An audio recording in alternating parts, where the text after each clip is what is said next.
Just after midnight, fire destroyed one of the best and most established eateries in Houston, Cleburne Cafeteria, located at the corner of Edlow and Bissonnette.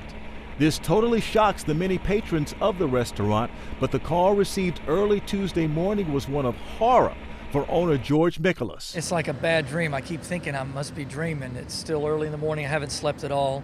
I got a call from the alarm company that we use, ADT Total Connect, at right after midnight, saying that a burglar fire alarm had gone off at the cafeteria and they were sending the fire department and police.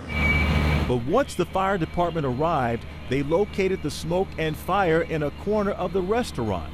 Unfortunately, the smoke was so thick, firefighters didn't have a chance to save the historic business that's been around for 75 years or many of the treasured art pieces painted and displayed along the walls by the original owner.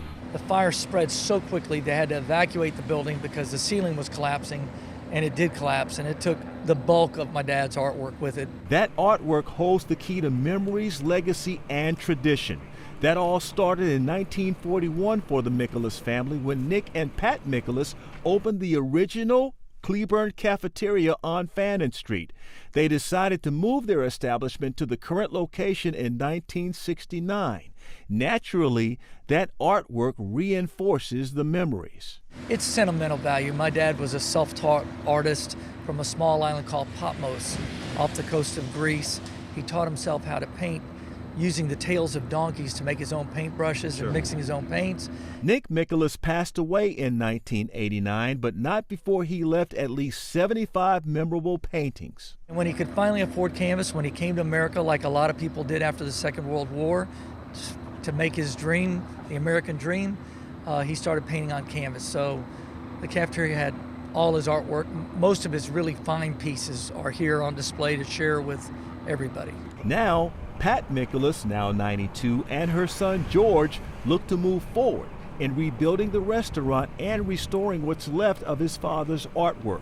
Longtime family friend and the man who will help restore the artwork, Ray Belinskas, knows what restoration and rebuilding mean to George Michaelis.